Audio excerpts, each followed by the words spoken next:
High,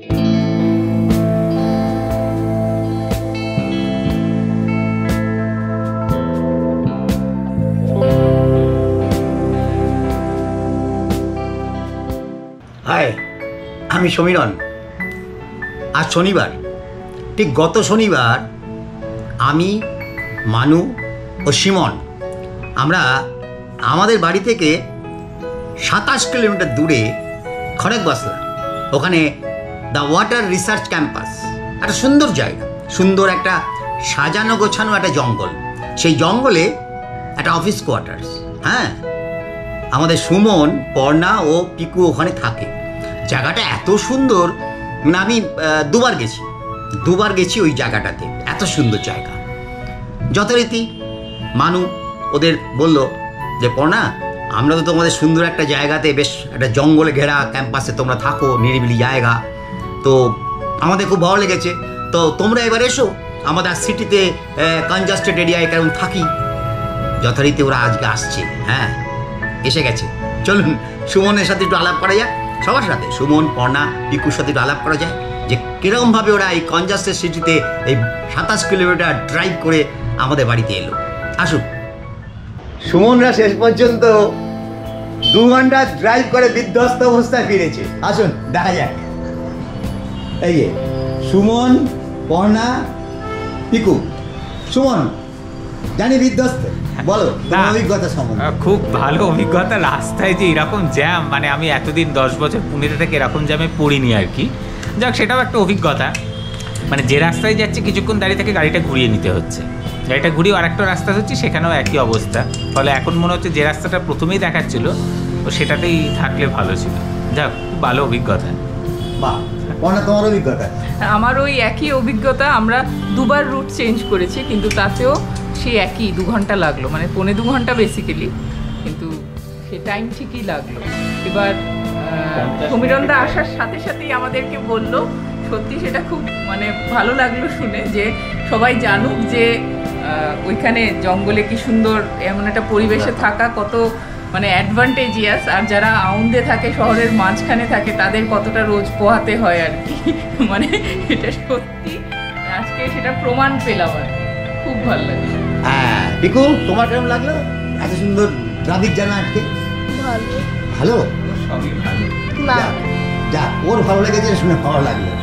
Suman almost বিধ্বস্ত, এছাড়া কোনো উপায় নেই, একটু ড্রিঙ্ক তো ওকে করাতেই হবে। চলো সুমন, ভালো।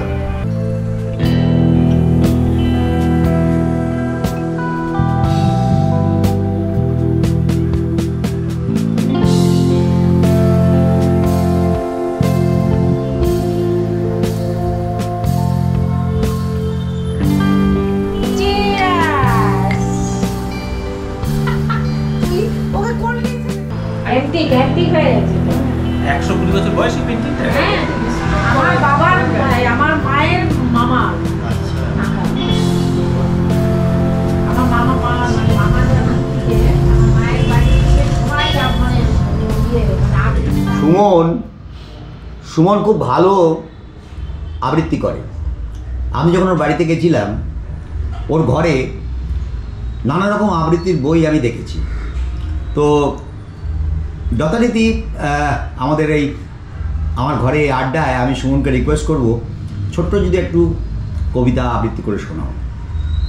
নিশ্চয়ই। আমি পূর্ণেন্দু পত্রের কথোপকথন 2-এর একটা ছোট অংশ করছি। এত দেরি করলে কেন? সেই কখন থেকে অপেক্ষা করছি। কি করব বলুন ম্যাডাম? টিউশনি শেষ করে বাইরে তখন ঝুম বৃষ্টি। আমার জন্য তো আর গেটের বাইরে মার্সিডিজ দাঁড়িয়ে থাকে না যে ড্রাইভারের কুর্নিশ নিতে নিতে হুট করে ঢুকে পড়ব। তাই ঝুম বৃষ্টি মাথায় নিয়ে কাদা জল ভেঙে গরিবের গাড়ি, মানে 2 পায়ের ওপর ভরসা করেই আসতে হয় আপনার আমন্ত্রণ রক্ষা করতে। তবে আজ রিকশায় করে এসেছি, নইলে একেবারে কাক ভেজা হয়ে যেতাম। রিকশা খুঁজে পেতেই যা দেরি হলো। ইস, বেশ ভিজে গেছো দেখছি। কাছে এসো তো, রুমাল দিয়ে মুছে দিই। ওহো, আমি তো ভেবেছিলাম তোমার শাড়ির আঁচল দিয়ে মুছিয়ে দেবে। ঠিক আছে, রুমালই সই। না মিস্টার, ওটা ভবিষ্যতের জন্য জমা থাকবে। যখন তোমার বউ হব তখন ইচ্ছেটা পূরণ হবে। আচ্ছা, আর যদি তা না হও, তবে আমি বুড়ো বয়সে পান চিবোতে চিবোতে কোনো এক বাদল ঘন দিনে বসে রোমন্থন করব আজকের এই রুমালি ভালোবাসাময় সময়টাকে। নাতিপুতিকে তখন প্রথম প্রেমিকা আর এই রুমালটার গল্প শোনাব। প্লিজ এভাবে বলো না। কেন আমি তোমাকে পাবো না? তুমি কি আমাকে চাও না? আমাকে ভালোবাসো না? উত্তরটা আসলে একটু কঠিন। তোমাকে চাই, আবার চাইও না।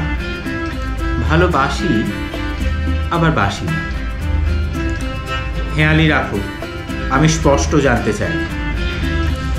তবে শোনো, আমার প্রতিদিনের জীবন সংগ্রামের নির্মম বাস্তবতা তোমার জানা নেই। সেই জীবনে তুমি কখনো অভ্যস্ত হতেও পারবে না। তোমাকে একটা প্রশ্ন করি। হ্যাঁ, করো। একটু আগে একটা টঙের দোকানের ছাউনিতে গা বাঁচিয়ে রিক্সা খুঁজছিলাম। খুব শীত শীত লাগছিল। তখন চা খেয়েছিলাম ভাঙা কাপে। আধোয়া সে কাপে লেগেছিল অনেক মেহনতি মানুষের ঠোঁটের ছোঁয়া, লেগেছিল থুতুও, যা এখনো আমার ঠোঁটে লেগে আছে। তুমি কি পারবে সেই ঠোঁটে চুমু খেতে? অসাধারণ, অসাধারণ সুমন। অন্না কিছু বলবে? কবিতাটা শুনলে তো? হ্যাঁ, শুনলাম। মানে কবিতাটা নিয়ে আমি ব্যাকগ্রাউন্ড, ও আরেকবার পড়েছিল সেটা বাড়িতে, কিন্তু মানে খুব বাস্তবিক কথা কটা বললো। কিন্তু এখানে একটা জিনিস বলার আছে, মানে পারবে না তা নয়, অনেকেই পারে, মেয়েরা পারে, কিন্তু সেটা বুঝতে হয়। মানে ধরুন, আপনি কি কবিতাটাকে নিয়ে জিজ্ঞেস করছেন আমাকে? হ্যাঁ। আচ্ছা, তো মেয়েরা কিন্তু মানে ঠিক সিচুয়েশনাল ব্যাপারে খুব একটা ইয়ে করে না, মানে ডিপেন্ড করে না, তারা কিন্তু মানুষটাকে দেখে। তো সেই জায়গা থেকে এই প্রশ্নের আনসার অনেক মেয়ের কাছেই জানা আছে, কিন্তু আবার অনেকে আছে যারা মানে এই সিচুয়েশনাল ব্যাপারগুলোকে ইয়ে করে, মানে তাদের কাছে ওই জিনিসটা খুব গ্রেভিড হয়ে যায় আর কি, মানে খুব গুরুত্বপূর্ণ হয়ে যায়। মানে আমি কি পারবো এরকম একটা ছেলের হাত ধরতে? কিন্তু আমার মনে হয় যে মেজরিটি অফ দ্য গার্লস তারা কিন্তু হাত ধরতে পারে। এটা আমার মানে জানা আছে, আমার উপলব্ধি সেটা জীবন থেকে, অনেক এক্সাম্পলও দেখেছি। সেখানে সরে যাওয়া বা পারবে না হয়তো সে থাকতে, সেটাকে গুরুত্ব দিতে নেই, সেখানে অপেক্ষা করতে হয়। এটুকুনি বলার আছে আর কি। আমি জানি না আমি কতটা সত্যি বা ঠিকঠাক বললাম, তো আমার তাই মনে হয়। অসাধারণ বিশ্লেষণ।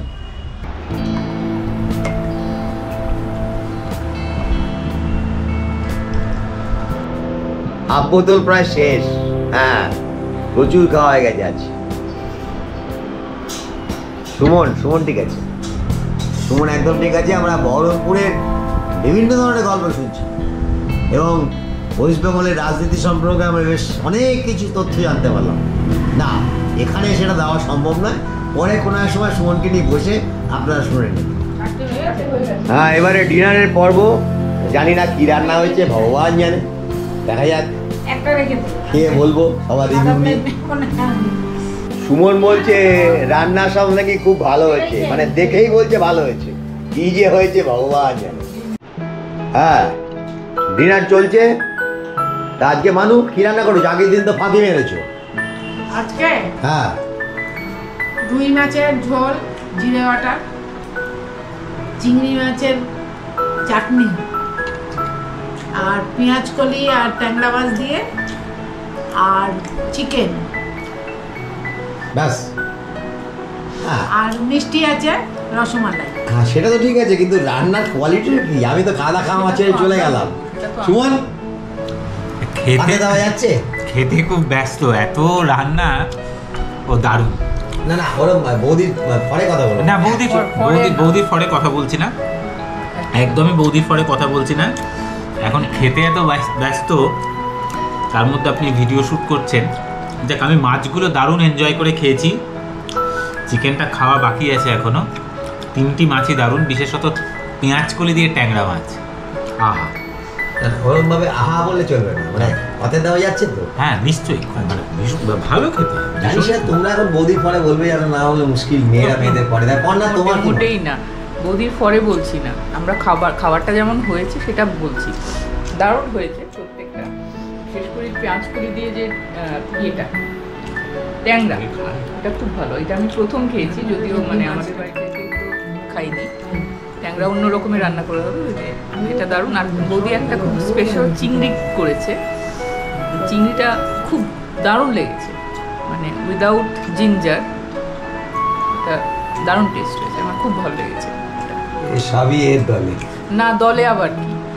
আপনি কোন দলে চাইছেন তাহলে? আমি চাইছি কোন actual দলেই review। যেতে চাই, মানে সত্যের দলে আছি যে সেটাও আপনার হচ্ছে না। হ্যাঁ সেটা একমাত্র পাক্কা রিভিউ দেবে তোমার ছেলে কিকু। ও কিছুই বোঝে না, ওয়েট কিছুই বোঝে না। শেষ পর্যন্ত পিকুর কাছে আমাকে আসতে হলো রান্নার অ্যাকচুয়াল রিভিউ নেওয়ার জন্য। পিকু, তুমি তো রান্না খেয়েছো, সত্যি কথা বলবে, রান্না কেরকম হয়েছে? একটু ঝাল ছিল, তবে চিংড়ি মাছটা ঝাল ছিল না। ওকে তবু চিকেনের ওই ঝোলটা আবার একটু ঝাল ছিল। ওকে, বাকি খাবার ভালোই ছিল মোটামুটি, তাই তো? হ্যাঁ চলে হ্যাঁ চলে, হুম। ঠিক আছে, গুড, থ্যাংক ইউ।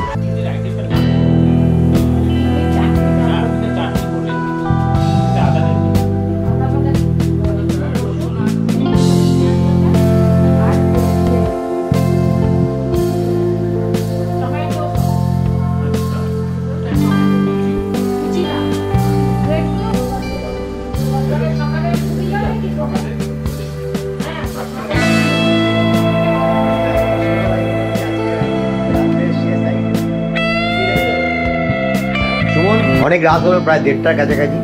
তোমাদের ফিরতে হবে, আবার সেই 27 কিলোমিটার তোমাদের ড্রাইভ করতে হবে। অবশ্যই এখন রাস্তা ফাঁকা পাবে, কি বলো বন্যা? হ্যাঁ, এখন ফাঁকা। খাওয়া তো মোটেই ভালো হয়নি, যাই হোক, কিছু করার নেই। যেহেতু ভালো হয়েছে সেজন্য সমীরণদা বারবার বলছে। ও আচ্ছা আচ্ছা, যাই হোক, সাবধানে যেও, হ্যাঁ আবার যাবো তোমাদের ওখানে। নিশ্চয়ই। খুব ভালো কাটলো সন্ধ্যাটা, ব্লেন্ডেড স্প্রাইট, খাওয়া দাওয়া, তোমার কবিতা, সুন্দর কাটলো। চলো, হ্যাঁ, আমি বলি। সাবধানে যেও। আমার আসিস করা, আচ্ছা। তখন খুশি। আবার হ্যাঁ, গুড নাইট। চলো, গুড নাইট, চলো, সাবধানে যেও সবাই।